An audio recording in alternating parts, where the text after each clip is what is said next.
Okay, so I'm just going to walk you through some of the basic steps for building this essay. So we started by kind of talking about what a thesis statement actually is. And even though you've been kind of prescribed a question of how to subtly persuade readers that prejudice is wrong, that there is a sophisticated way to approach that, which includes, let me share screen, which includes addressing the what, the how, and the why. So I've just sort of created that there.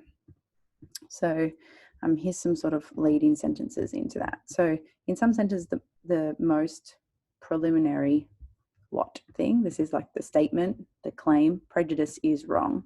So you're basically saying, what is To Kill a Mockingbird saying? Like, what is the moral of the story? You could say the moral of the story is prejudice is wrong. You'll see below here in this column, I've just put like a bunch of other ways to say prejudice is wrong in different words. So prejudice can be destructive on individuals and communities.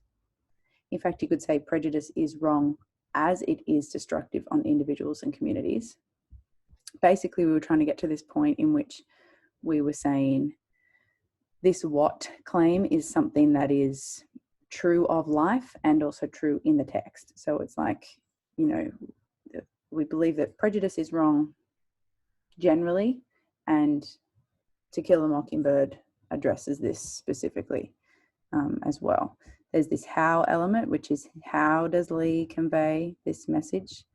And here are basically techniques, but they're not just, you know, tiny, narrow language techniques like a single metaphor or a single symbol. You'll notice that they're kind of like bigger picture techniques. They're narrative techniques rather than like language techniques. So the entire perspective from which the story is told. So here's one. But by narrating the story through a naive, childlike perspective, we're positioned to empathize with Scout and idolize Atticus, which means that that's sort of persuasive because it means that we start to believe the things that they believe, and they believe that prejudice is wrong. Hence, it's confirming that you know, prejudice is wrong. So let's say at this point you're just going to go with the most straightforward thing here, and you've decided we basically need to pick something from each of these columns. So you got prejudice is wrong. How does she convey that? A lot of people have done this. It's almost the most straightforward one, so it's almost what I would recommend.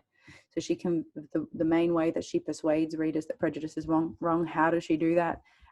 Is mainly through these two characters and the way that she's crafted these two characters. So through Tom Robinson and Arthur Radley, the way that the author describes them, their actions, what is said about them, how they're described in every single way, makes the reader believe that they are victims.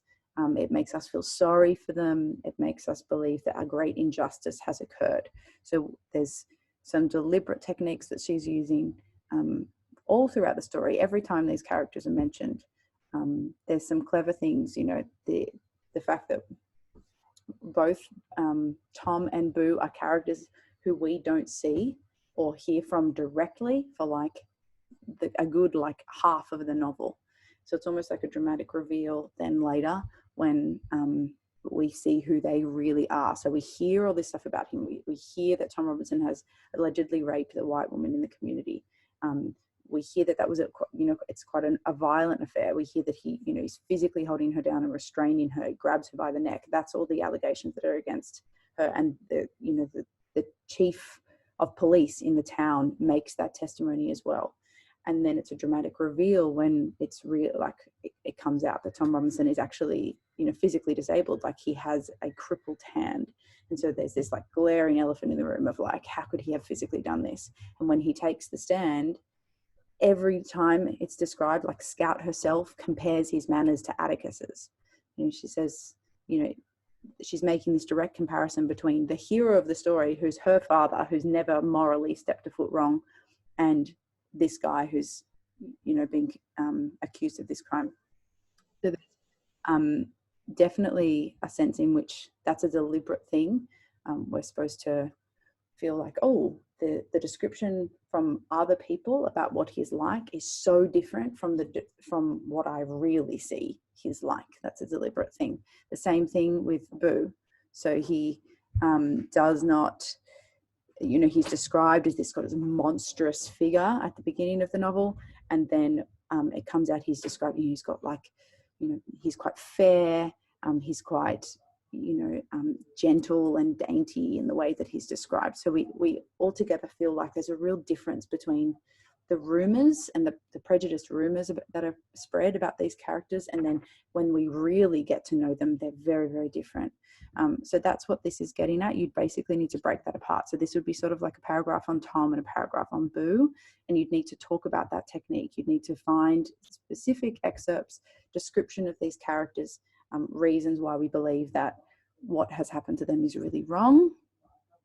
And again, linking that back to this shows that prejudice is wrong. That's what you're trying to do.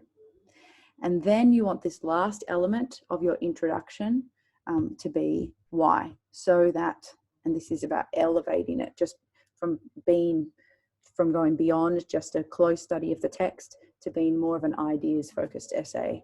And then you can sort of take your pick here. So it might be this one, readers may be challenged to consider their own wrongful prejudices. These other ones, like this one about combating prejudice, is probably more appropriate for a different how one. So like if you're talking about Scout and her education and overcoming prejudice, etc., etc. But I don't think you're going to do that. I would recommend just sticking with the most simple, direct one. Prejudice is wrong.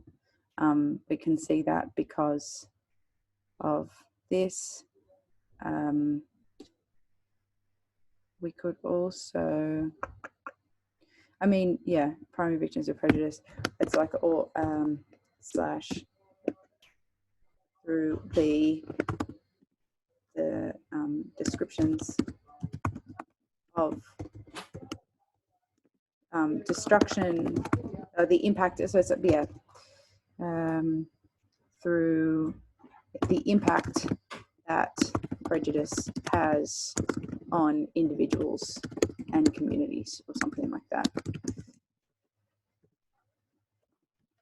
So you could say, like, yeah, she persuades that the prejudice is wrong by exploring the impact that prejudice has on individuals and communities, let's say, something like that.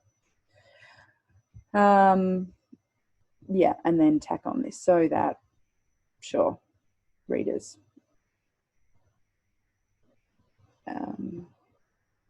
And you sort of want to weave that into your intro and your conclusion. If nothing else, include it in your introduction and conclusion at this point. So that's that.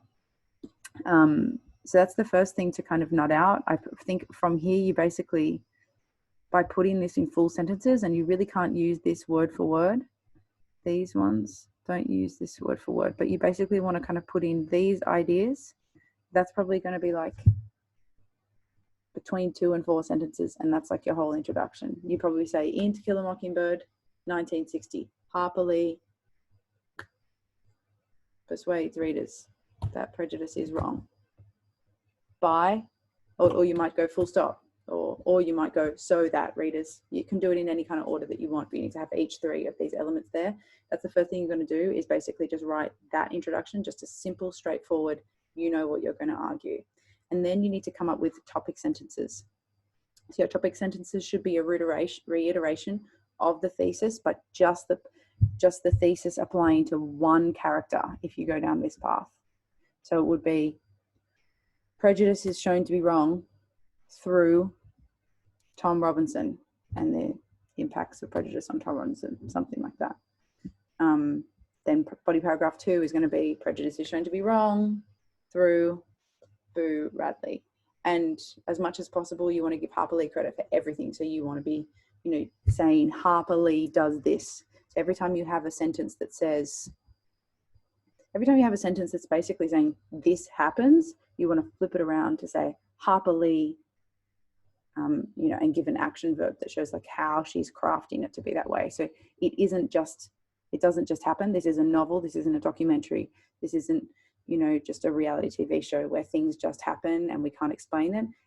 We have to assume that every single word in this text has been specifically chosen to you know, and contributes to the overall meaning of it. So you really can zero in on the language and say, like, when Harper Lee used this word, when she described Tom Robinson as tall and described Atticus as tall, even though it seems like a long bow, she's deliberately making an association between them. She deliberately included that description. She did not have to mention how tall he was. She did not have to mention how gentle his voice sounded. She did not have to mention the way that he, you know, flinched at that question, or the way that he looked uncomfortable. All of those things are deliberate choices that she's including. Every single piece of information that's included is a deliberate choice, so you can really scrutinize that.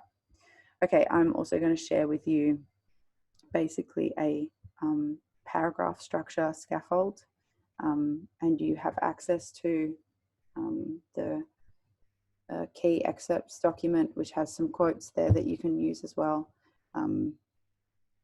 Yeah, and basically just try and build a first draft of an essay, and I can have a look at it on Monday.